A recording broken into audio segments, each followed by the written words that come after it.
May nagtanong sa akin, pwede daw ba itong diet ko sa kagaya niya na isang cyclist? Ang reply ko naman, oo naman kasi proper human diet siya eh. Human ka, di malamang pwede sa'yo. Kaya nga, hindi ko na siya tinatawag na low carb eh. Kasi low carb, matagal mo nang naririnig. Pero pag tinagalog mo sa isip mo, low carb, ano yun, di ba? Pero pag proper human diet, pag tinagalog mo sa isip mo, tamang diet para sa human, human ako, pwede sa akin, di ba? Mas madali mong maintindihan. Kaso nga lang, di mo pa rin naintindihan.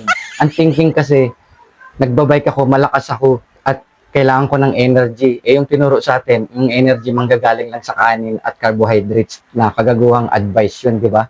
Hindi ka malakas. Nagkataon lang na gusto mong magbike at yung iba ayaw ng ganon. Pero, kung gagawin mo yung proper human diet, syempre, pwede sa'yo. Hindi naman kasi totoo na sa carbs lang manggagaling yung energy. Ang daming naka-proper human diet na kagaya mo rin na cyclist, runner, bodybuilder, you name it. Hindi naman sila nagkukulang sa energy at mas lalo pa nga lumalakas. Parang yung tanong din ng construction, di ba?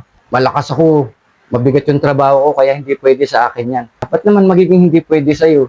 Nasa sa'yo kung gugustuhin mo. Hindi ka malakas. Nagkataon lang na construction yung trabaho mo at hindi namin ginusto na maging ganyan ang trabaho mo, di ba?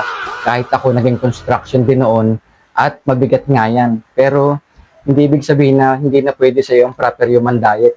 Alak nga, sigarilyo, shabu, pwede. Pagtapos ng pinagpaguran, yun ang ginagawa sa pera eh. Ito pa kayang proper human diet na makakabuti sa katawan. Kalokohan yung sinasabi nila na hindi porke nag-work sa'yo ay mag-work na sa iba, di ba? Kagaguhan yun. Ano, kaputok sa buho, di ba? Pare-pareho lang tao yan eh. Nasa sa'yo kung gugustuhin mong gawin.